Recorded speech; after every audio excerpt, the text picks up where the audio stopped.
All right, here we go, gentlemen.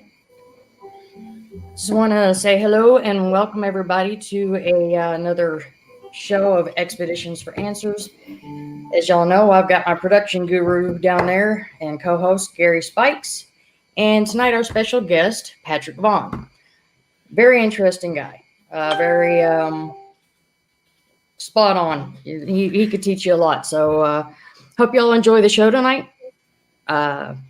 Listen up, we'll have some fun, and afterwards we are going to have a small post show that I probably won't be sharing all over, but it'll be on the group page and on YouTube for a special friend of ours whose birthday is tomorrow, and we're going to give her a little bit of salute. Gentlemen, how would you like to start off? Gary, you want to introduce yourself, and then we'll go to Patrick?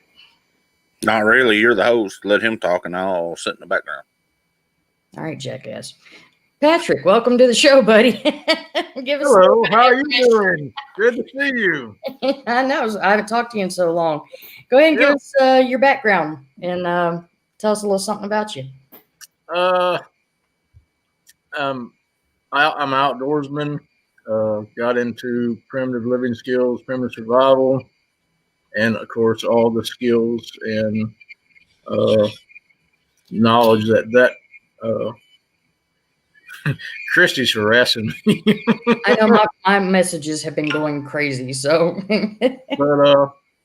but yeah, getting into the primitive survival skills, I ran into something that should have been there, and I started a quiet study, investigating what was there. I went through all the stages of there's no way this was here, and then trying to debunk the phenomenon, and then failing to debunk the phenomenon. Taking a very real scientific. I didn't have an agenda really to prove anything, but I was trying to disprove. Mm-hmm. And wound up, I was proven wrong. The phenomenon known as Bigfoot is real, and it was proven to me.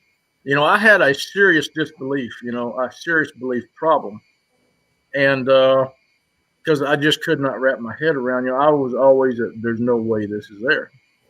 But then after, from 2003 to 2011, armchairing it and field research, in 2011 is when it became very real for me. Yeah. And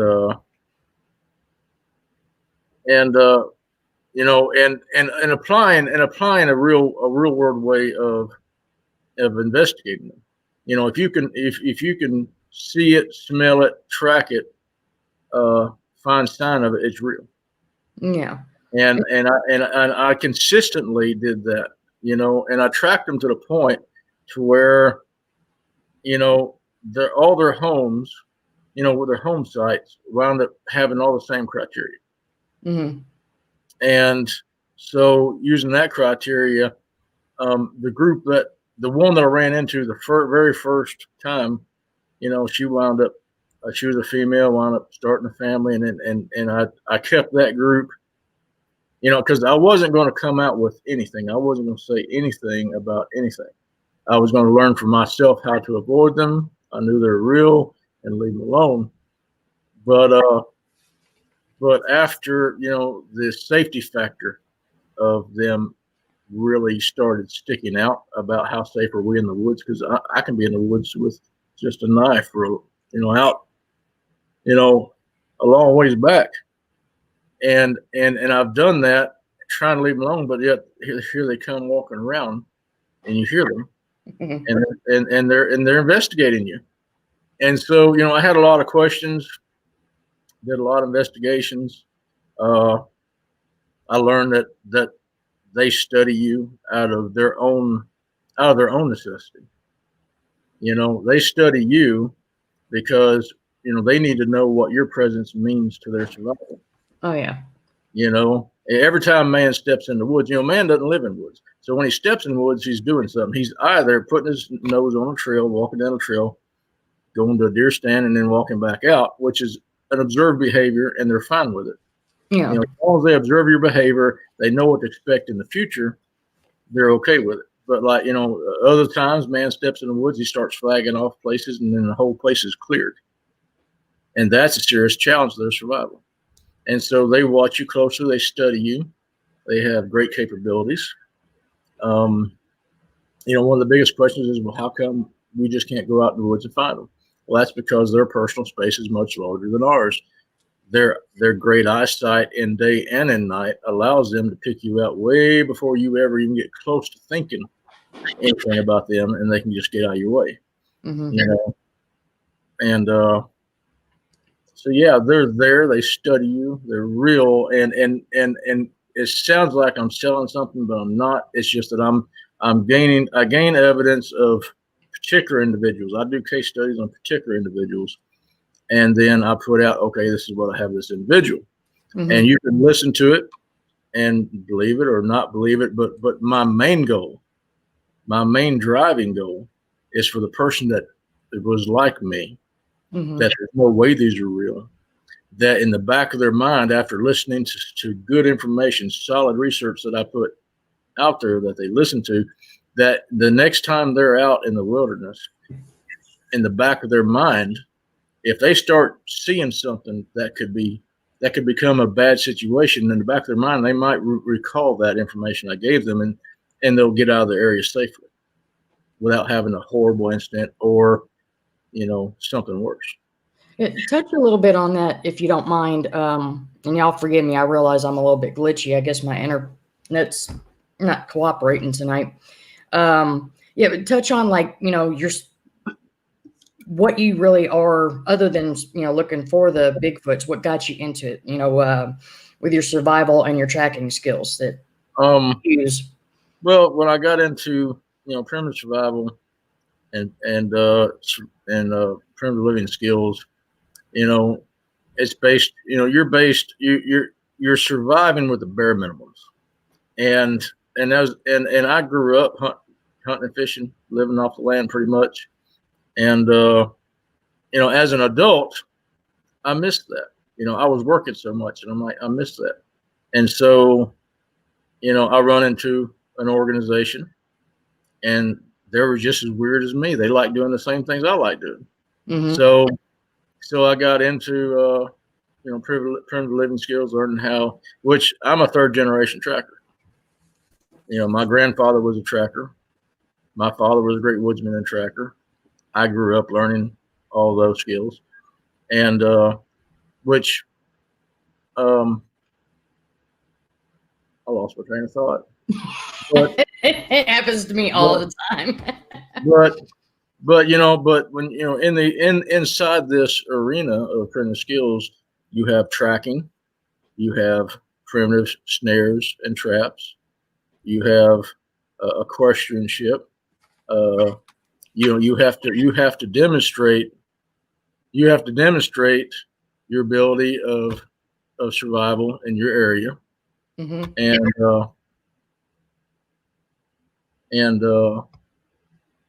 you know, there's a lot that goes into it, and it's none of it is, you know, I see people on modern survival shows that have all this technology and brand new made up something other. All this is based on primitive man, indigenous people, Paleo-Indian, you know, and it's they're very real skill sets to have, you know. And when I run across this, I wound up, you know, I developed a single knock theory, and I use single knock theory to communicate and to learn their communications. And mm-hmm. then I'm trying to figure out how to word this. I used my group as a study group, mm-hmm. and then I took single knock once I had a good a rudimentary understanding of the knock, to go into other areas and find other patches of these beings and where they're at, you know. And I found them all over, and I could use my group as a study group to learn from and track, you know, and go. I can go in and track them and interact with them and get whooped at, whistled at, learn from them. And then I take what I learned there and go into other areas and use the same criteria my group uses to call home and go find that on a map and then go and skirt around and track and knock for other beings. The first thing I do is go in tracking. I track and skirt around the home area. I'm not walking in their home area. I've actually had people ask me, well, have you been in their home area and have you found bedding and fire pits and all this? I'm not walking into the home area of an 8 to 9 foot being weighing 900 pounds with multiple beings in there. Yeah. So, so no. So I skirt around there and it's almost everywhere I went, I found tracks and a pathway. Mm-hmm. And using primitive skills and primitive living skills sets, and understanding what it takes for them they are a purest primitive survival being. Mm-hmm. And so using my knowledge of primitive skills, living skills and primitive survival, putting myself in their shoes taught me a great deal as well. Yeah. So yeah, I use those skill sets. Hello. Yeah. Got an echo. I think they all do. I don't know what happened. It's my internet. Go ahead, Spectrum. Wow. Don't do this to me. Oh boy.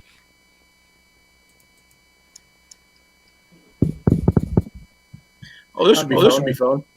Yeah, I know. Nice delay to it. Christy fights.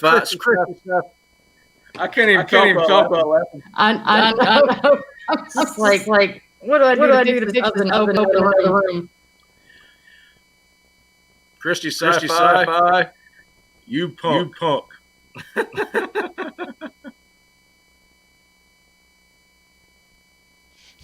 All right, let's try that. Yeah, that might fix a lot of it. Let me see if I can boost your bandwidth from my end.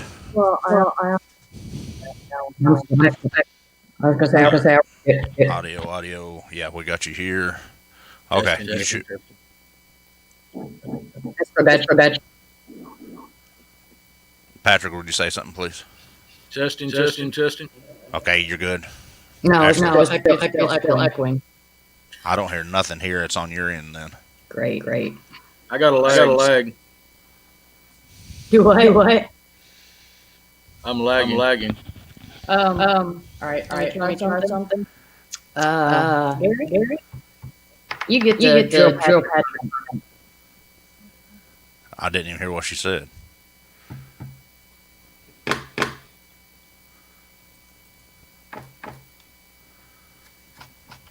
Can you hear me, Patrick? Yes. I did want to say something in response to you talking about you using your study group. I was going to tell the folks that you using your study group and using that as a control, and then us talking, using other groups. I'm true proof of that with my little situation. Mr. Patrick told me how to respond to a certain situation with a troop in my research area, and his hypothesis, if I say that right, hypothesis, was absolutely correct. It worked perfectly. So why do I feel like we've been here before? Oh, well. Maybe because we're tracking partners. Yeah. Folks, Patrick's is a common partner on my show, so we don't get us talking. Where'd Ashley go? This is her show. I guess I'm hosting it. Patrick, why don't you tell us about your first initial contact with your troop, with your target species? First time was terrifying. I got chased for a mile. Wow. And then second time was a completely different individual. I got a bad lag.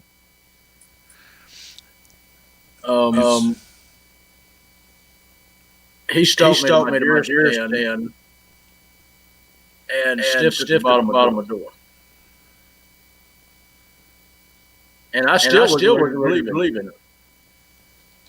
It took a third encounter for me to wrap my head around it and accept this as a real thing. Christy says I'm echoing.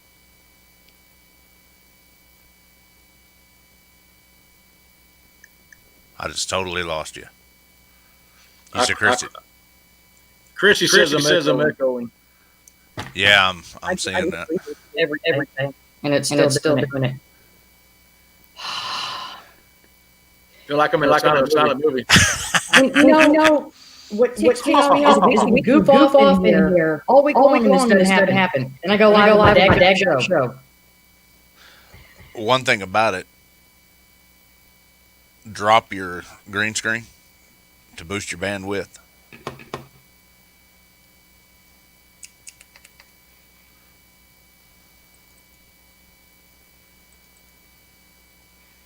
How's that?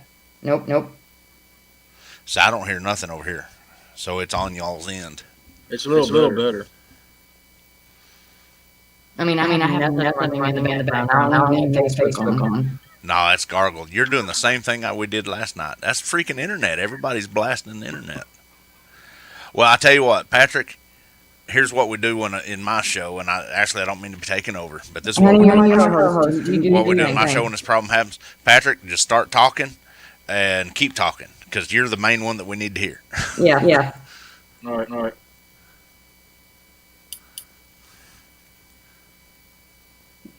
I'm not frozen. I'm faking.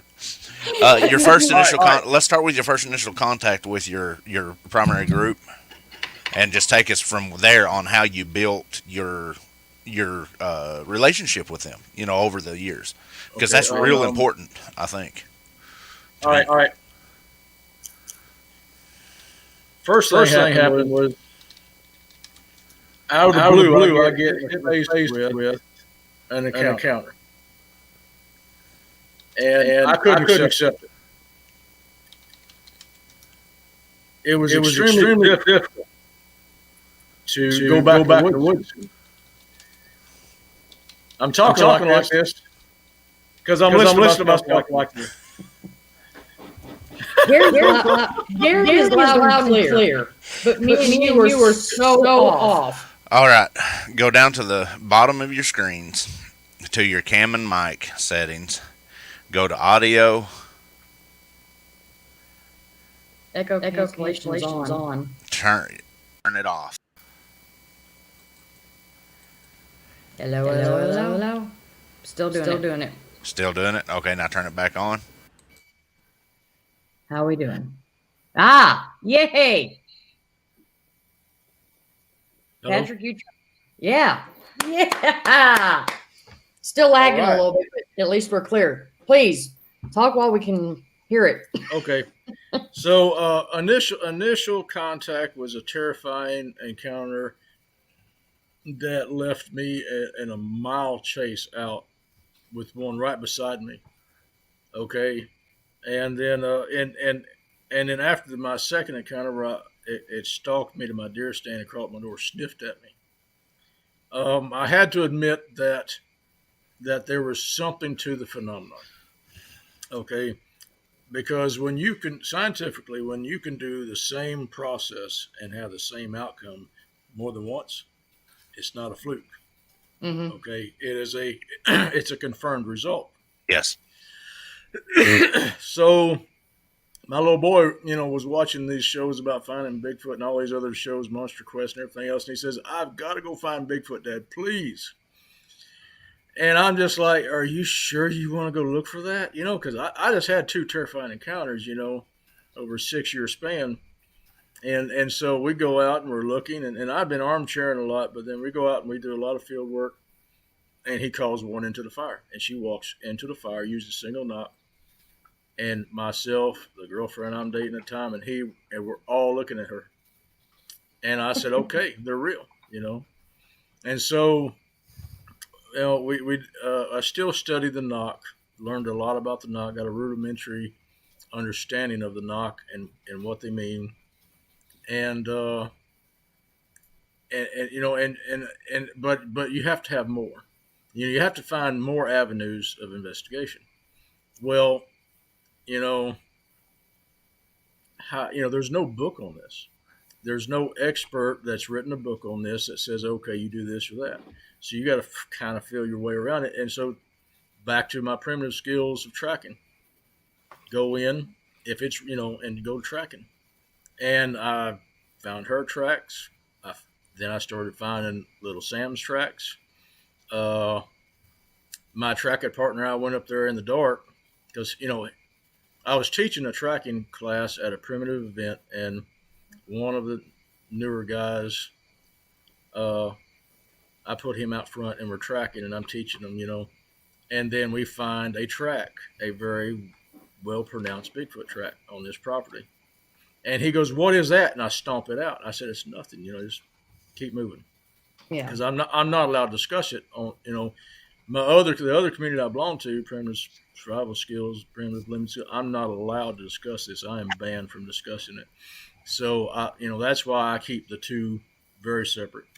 And so, and he was very inquisitive back at the fire. You know, was that what I thought it was?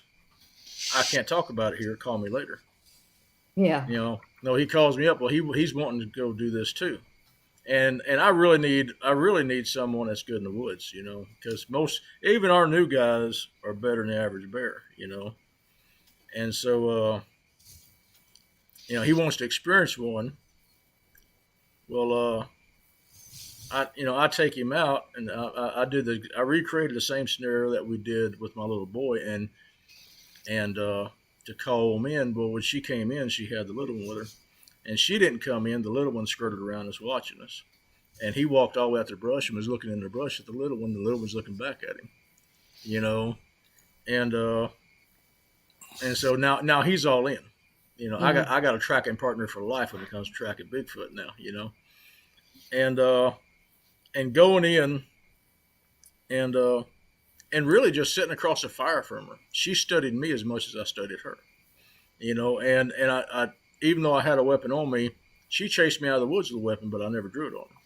Yeah. You know, and so I gained her trust that I wouldn't hurt her, and she trusted me enough to let her little boy around me, and knew I wouldn't hurt him. And then and then he started coming around me more and more. Every time I went up there, I don't care where I was at, he'd hunt me down. You know, he knew what my truck looked like. He knew most of the areas I went to, what I was doing, depending on time of year. But what he didn't really know is I was watching him too. You know, there were some times I was in there just doing my thing, and he'd come in on me. But yeah, you know, you build a rapport. You build a rapport with them. You know, I met her 2003. Here it is. You know, 2017, 18. I'm dealing with her little boy now. You know, she's older and mature, and you know, Big Sam. He's around, but he can't stand me. He don't want any part of me. Because my tracker partner, when we went out there and recreated what my son did, you know, I was doing two knocks. Yeah. You know, and when my tracker partner retreated back from the brush back to the fire, little Sam went back to mom, and he wanted more of an experience. And I said, well, how about we click on her lights and push into them? And so we literally clicked her lights on her, pushing into them. And as they're making tracks, the rainwater's rushing into their tracks. We're 20 yards behind them. They're in the brush, tracking their tracks as they're making them, you know. And that was probably the next best thing I could do, other than if she would cooperate and walk out into broad daylight and say, hey, look at me, and do a dance, you know. Yeah. So yeah, you know, I built a rapport with them. I never wanted to disrespect them. You know, I never wanted to break their trust. I spent a lot of time earning their trust, and trying to get them to see me as a being going into into the woods doing my thing, and they can do their thing, and they're safe around me, and I want to be safe around them. Hmm. But I still wanted to research and investigate, so I that's why I took single knocking to other places, and found other beings out there, other families, pods out there, other clans, and run my experiments on them, like light sound experiment, firelight. The firelight experiment I actually used on Sasha, but it's really uh, it's non-invasive. But on the other beans, I'll go do a firelight. I'll pull them in, listen to them walk around, catch eye shine, whatever, and then when they leave, I'll click my light on and go back track them. Because you can experience it, you can hear it, you can see the eye shine, and then you're finding 17-inch tracks out there. And the question that was always in the back of my mind is, how do you bridge the gap between the the evidence here and the actual being of existence here? Hmm. And that's a huge gap for people. Oh yeah. You know, You know, like you talk about the one knock. Typically, when people talk about it, they do three. So you find that one gets better reaction than three. if you do a 3 knock, you just cleared the area of every squatch out there. That's Okay. kind of interesting because when I went out last week, I did the three knocks and then wound up having one kind of circle and play, and I'm thinking it was a juvenile. I'm pretty sure it was because further up on either side of Yeah. this creek, I heard other bigger footsteps. So mom and dad weren't far, Yeah. but and I noticed, I watched that video that you sent me, the show. I really enjoyed it. It was cool.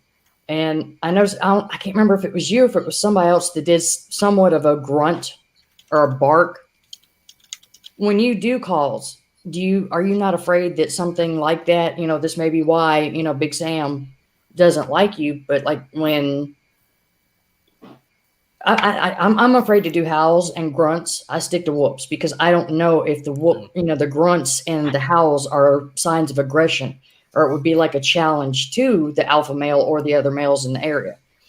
So I just, whoops sound pretty peaceful and like, hey, how you doing? What's going on? I'm in the area. Mm-hmm. So that's why I stick to that. But I mean, other than Big Sam not really liking you, if you do a call that is a howl or a grunt, what kind of reactions do you get out of that? Um, there's so much to that. Um, a whoop.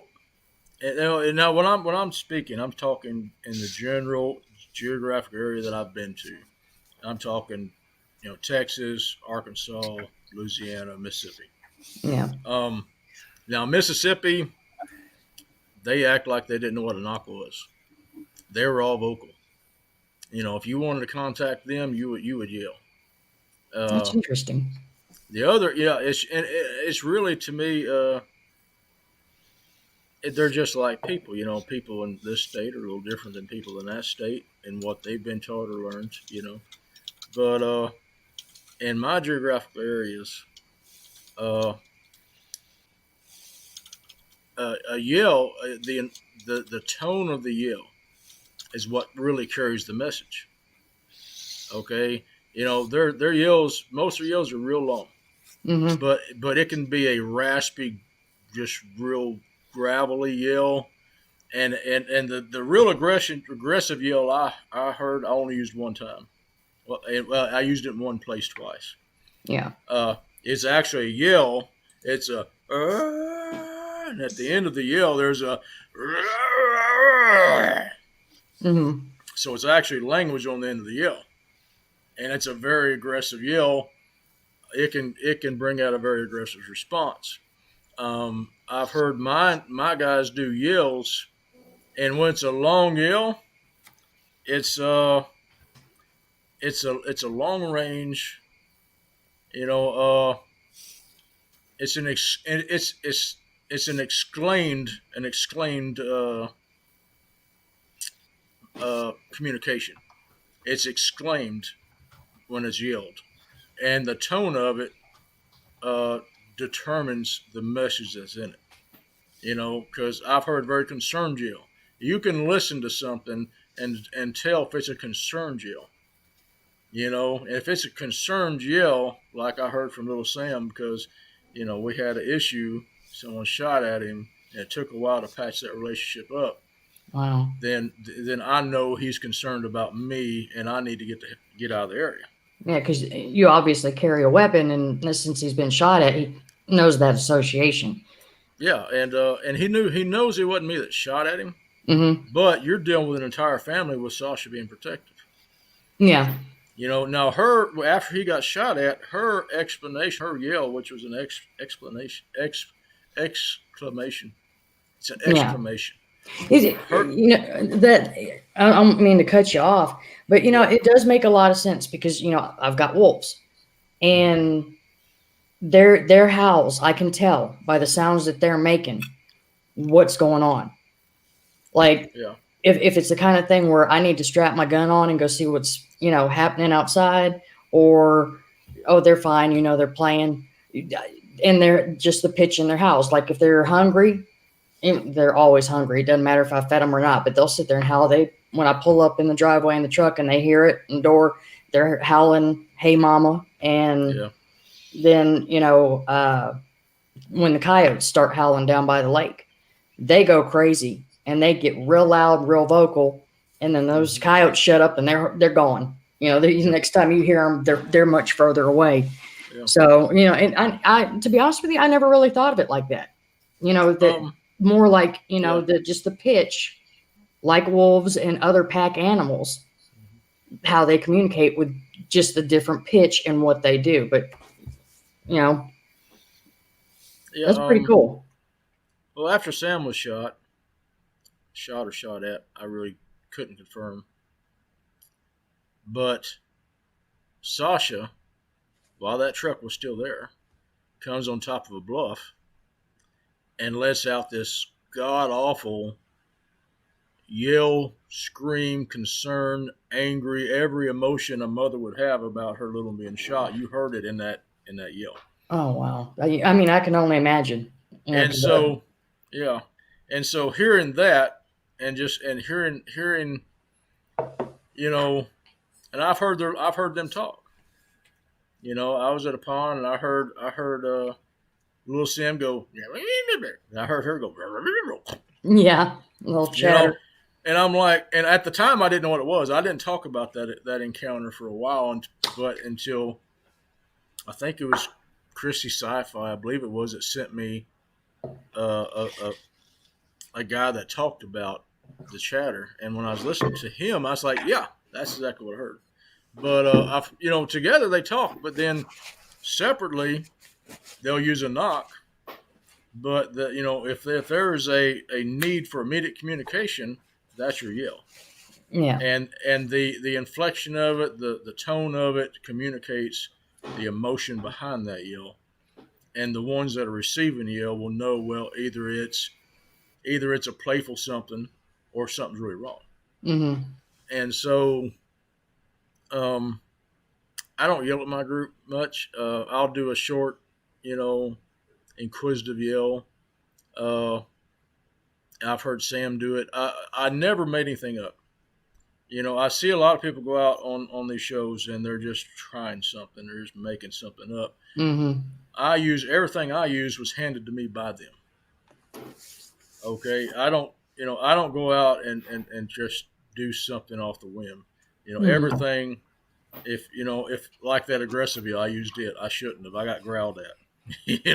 I had a serious threat that night. And that was from Big Sam? No, this was actually another research area. I'm not going to do that to my group. Yeah. So I went to another research group just inside Arkansas, and used it on them, and found out what it meant. But yeah, there's a lot to it. Even just a single knock, there's a lot to it. in my area, a single knock is a "Hey, I'm here." Okay. A two knock is "Hey, I'm here, and so should you be." A three knock is "Danger, warning, get out of the area." Okay. Um, Now, a single knock is the safest one to use. You don't want to send out an invitation. I've sent out an invitation to a group I knew Hmm. because I knew them. I've used a three knock a couple of times because I had to. I was in a tight situation out in the woods, way out there. I didn't know this individual. This individual's coming in on me, and and they have such little regard for anybody's skill set. Because they sneak around people all the time in the woods and never hurt. Oh yeah. But you come around someone like Gary Spikes or me that actually has some real skill set, we're going to notice them. And so I had one slipping up a hill on me. I'm sitting on a ridge. He's slipping up on the hill. He's just below me, 20 feet. In the dark. And I reached to grab a stick and I did a three knot.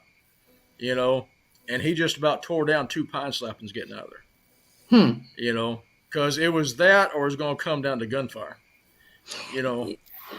Yeah, that's interesting. I mean, to really think about, and I love hearing other people's perspectives and their experiences, because when it's come to me, I've only been bluff rushed once, but that was because this particular group was used to three of us that Mm-hmm. are in that area all the time. But at this other time, we had guests from across the country to come and do an investigation, and they did not like that at all. And as we were leaving a trail, we were getting ready to go back to the fire and warm up, and it was like a rhino charging through the woods, and you just hear everything. And my initial reaction was I whipped around, and of course, my hands on the butt of my pistol, ready to go. But I was like, I don't want to shoot. I realize that you want us out of this area. So I was like, y'all, let's just go. And, but I had no problem turning my back and walking away, because whether it was a male or female, I don't know, but it stayed stationary or went into stealth mode and backed off. Because just, like I said, the one that I got kind of, I guess you could say, that was playing with me and this other individual the other day, he's walking at the top of the ridge. And so I walked down and listened to him for about 10 minutes or so, walk down the path, and he gets quiet, just real quiet. So I get up there and I start tracking, and I'm seeing where he stepped. I'm seeing these ferns freshly bent over. And while I'm up at the top of the ridge, all of a sudden he's at the bottom walking around, he or she, and I'm just sitting there going, it's unbelievable how much noise they can purposely make or to let you know they're there.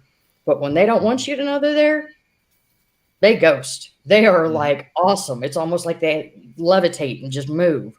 And I've noticed, following them is a lot harder than like if you're tracking a deer or something, because they leave more of the broken twigs higher up, as far as when I mean the animals. But it's almost like, the Sasquatch or Bigfoot, they actually kind of just move it out of their way. So it's, you got to understand. You got to understand. These beings grew up running down animals on foot for food. Okay, you've got to be better than the best out there. I've tracked them chasing running deer, so I know the deer's running, and they're running and catching the deer. I've tracked them sneak up behind deer and getting in a turning fight with a deer, and have the deer bolt and it lunge jumped and grabbed the deer and picked it up and walked off with it. So they're doing this without a rifle. It's all by hand and hoof. Yeah. So they have to be quiet. They have to be stealthy. They know how to use the wind. They know how. They're experts at topography and distance, and they're not just experts at what they do. They're experts at what you are. They know your weaknesses. They know how far you can see. They know your peripheral vision. They know in what light level you can see and what you can't see. So they know too well about what they're dealing with, and Yeah. that's and so that's why they're so good. Well, it's like you said, they observe us and our behaviors. And of course, if we're camping and doing an investigation, once that sun starts going out, what do? We got a fire going, we break out flashlights, headlamps, whatever it may be, because so we can see. And we're doing this, trying to find the tracks, and we got, shining lights. So yeah, they've learned easily that we're way below their Yeah, bar that they've set as yeah. far as how to react in Oh yeah, situations like that. yeah, yeah. I know. Well, people in our skill at our skill levels uh, are pretty good, and we're still babes in the woods compared to them. We still don't have near the capabilities they do. Mhm. But you can use their weaknesses against them. They have Uh, weaknesses too. yeah, I've noticed that. There's just a few of them. I mean, but Um, at the same time, I'm nervous about using them because I don't want to mock them. I don't want to upset them by well, using those weaknesses. well, one of their weaknesses that I like to exploit is their overconfidence, and Mhm. then the next weakness that I like that I also exploit is their concern for man's presence in the woods, because it just doesn't have to be your presence, it can be your equipment too. Mhm. You can put a curiosity out there and rake the ground back and get tracks. Even if they don't come in and look right at or get into a camera system, you can still track them right up to it. You know, and depending on the individual, if you get a juvenile, you know, he might walk right into it, and it's Yeah. not anything that's going to hurt him. You know, yeah, Go that's ahead and true. bring Christy's comment in there because, yeah, That's true. it's I mean, they're so in tune with us, whether we know it or not. Yeah. They're like, I think I told you this the other night. They're better than dogs when it comes to judging character. Hmm. If my dog doesn't like somebody, I'm not going to like them. I won't trust them. Yeah. So, it all goes with your intentions and the way you act. Like I said, don't go in there mocking them. Don't do stupid stuff and just make it a game. Yeah, I mean, you can cut up, you can laugh, which, we do a lot of. And sometimes that draws them in. If we're just sitting there amongst each other, and it's not a big group, it's not people that are from the outside, it really helps. Um, but yeah, you're right. They are very overconfident, which I like that, you get to that point where you're like, you don't Yeah. think I'm smart enough to catch on to that, which is cool. Yeah. I'll play dumb. Anything I could do to bring them in without getting too close. Yeah. The only time I was actually charged at is when little Sam hit puberty. When he hit puberty, uh, he went irate one afternoon. I was fishing, and he tore a sapling down to the ground, and Wow. and he made me nervous. And so as I'm walking out with a stringer of bass, he's in the brush on this side of the road, and he would go and stop. Mm-hmm. And I'd make another 15 yards. He would, and he's just a little lad. He's just a little one. It's not like he could. He could have mauled me if he wanted to, but I'm talking about as far as compared to Sasha or Big Sam. He's just a little guy, 4.5 foot tall. I was You know, just, yeah, I've got two quick questions for you, not to cut you off again. yeah. Roughly, okay, when he was shot or shot at, about how old was he, and how old was he when puberty hit? Um, Because that's a good question. I mean, he was I'm shot. not He trying to was pat myself on the back by saying that's a good Yeah. question. It's a curious. When do they hit puberty? Are they Um, teenagers like us, or do they just hit it? um, my math is based off of my investigations. There's nothing in a book on it, Mm-hmm. but at and so there's the there's a plus or minus 6 months on this, Mm-hmm. but 4 years old is when he hit puberty, because Wow. he hit puberty September 2018. And he tore that sapling down, and it was bluff charging me probably 6 or 7 times as I was leaving with a stringer full of bass. And at that time, I knew it was aggression.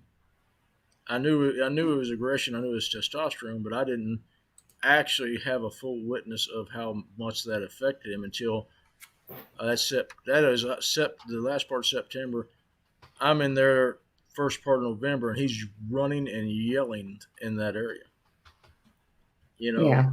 Down he's running down this creek bottom that crosses this little dim road. Hmm. And he was doing it all the time. And the mistake he made was he did it so much that he upped his chances of jumping out in front of a vehicle that was road hunting, Yeah. and that's how he got shot at. A road hunter shot at him. When, other than, I guess, like you could say, the change in his actions were, bluffing you and starting to show more of an adult kind of behavior. What is it that, what other things put him in your mind as going through puberty?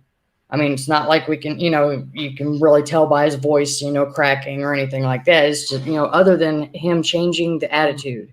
His voice didn't crack. All right.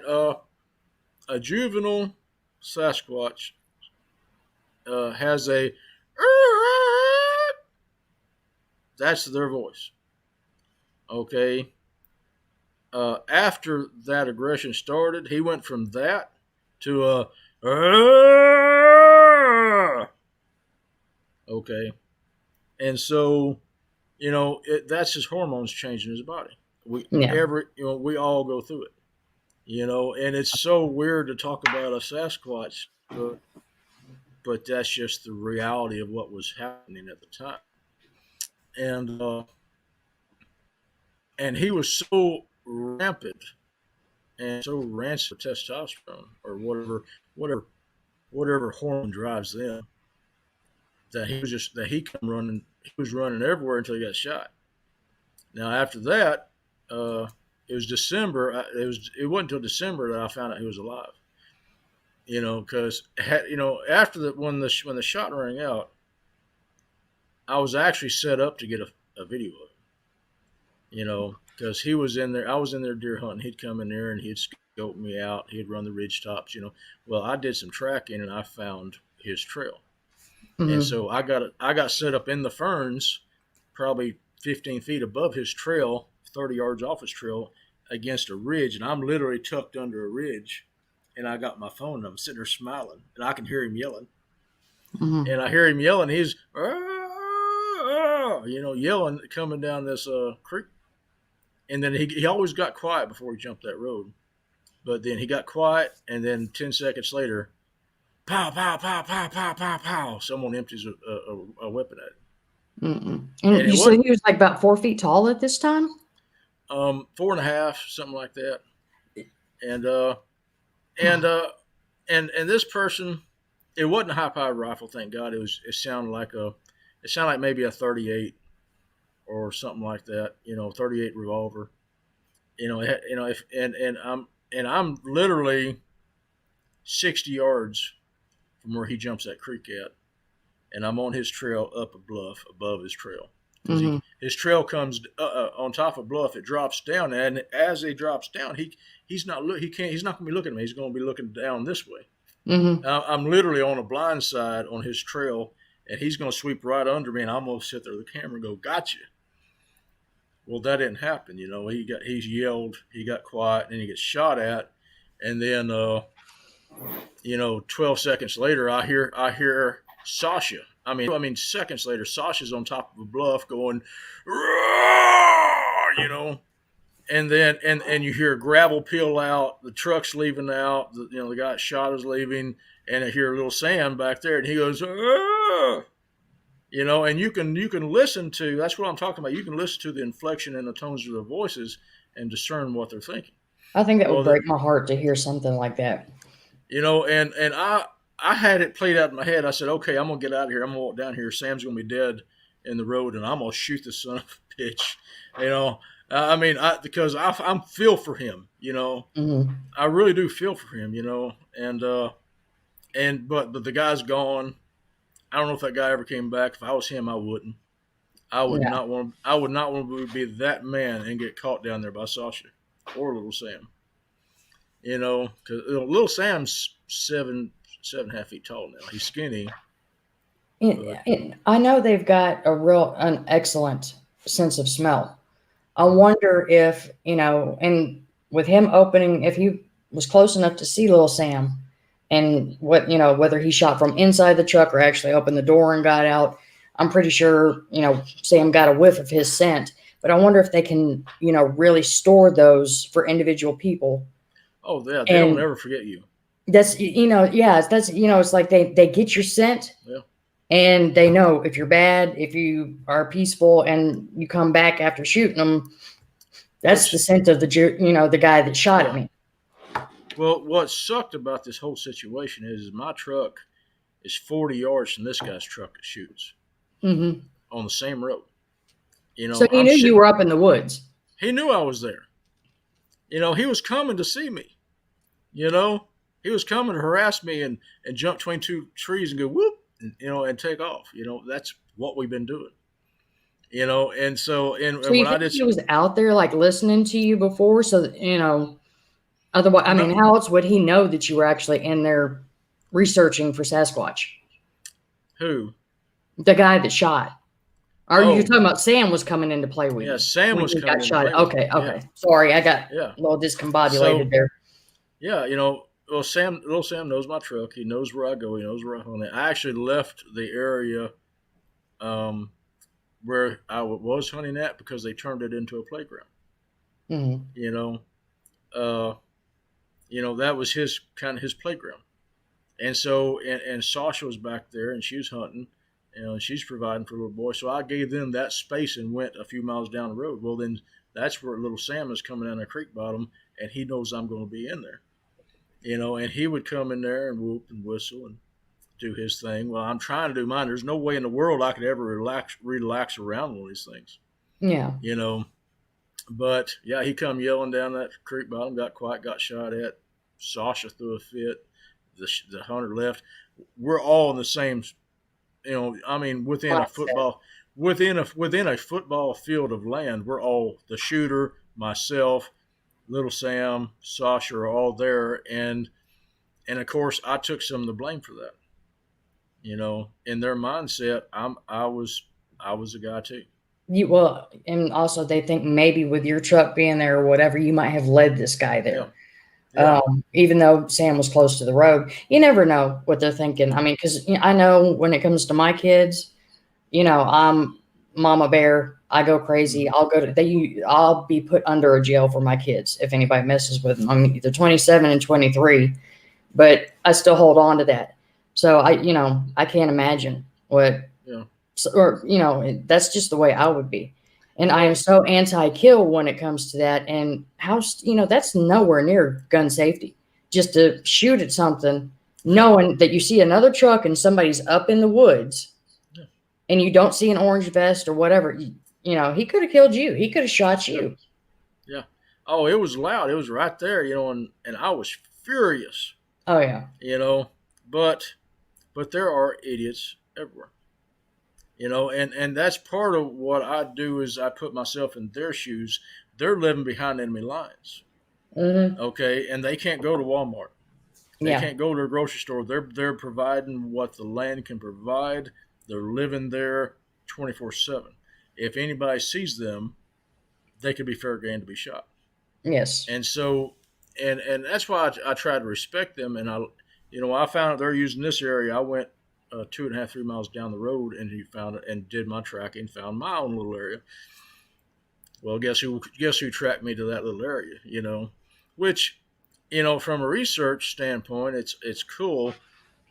But for someone who just wanted to, live and let live, yeah, it was completely disturbing. Oh yeah. So. And and even when I hunt, I don't do game hunting.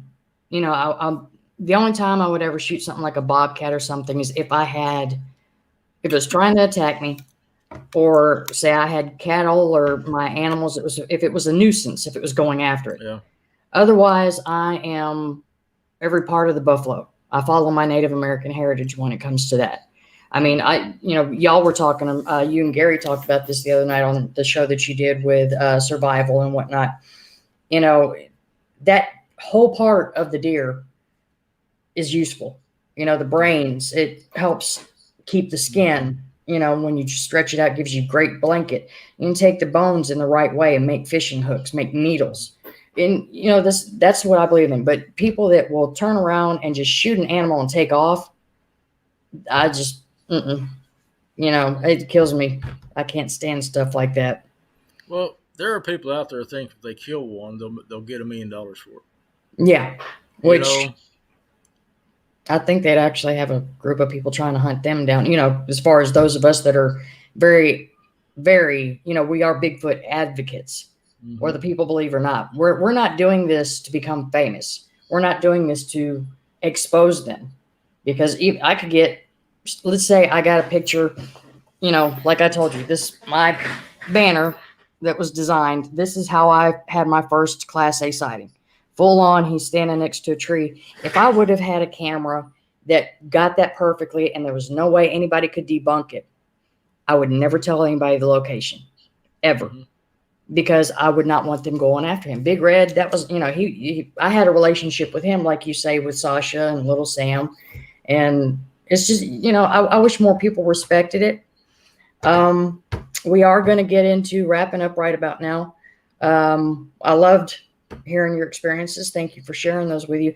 And we're definitely going to have you back on because, you know, I'd like to hear more about you tracking, you know, the tracking skills, what you look for, certain things like that, and maybe throw some of the survival in there, because there's a lot of shows that come on and people watch and they think, oh, I can just go jump in the bush, and they're going to wind up getting lost or hurt. You know, you need to know what to take. You need to know, because you got people saying, don't walk on a path and look for Bigfoot. You go 12 feet off, and you go 12 feet off of a trail, one small turn and you can be lost, even if you know that area.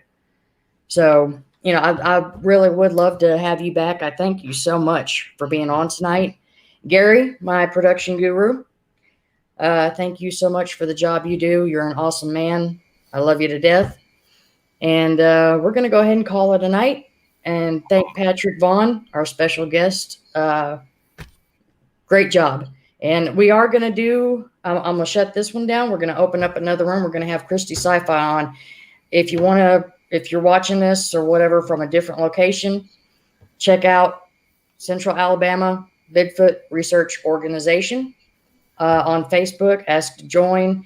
Same thing the YouTube by the same name. You can watch the show on there. I'm not going to blast the after show like you know, we try to do this. So once again, Patrick, thank you. Gary, thank you. Thank y'all for watching and listening, and we will see you again. And y'all have a great and safe week. Until next Wednesday, this is Ashley with Cabro, and we're out.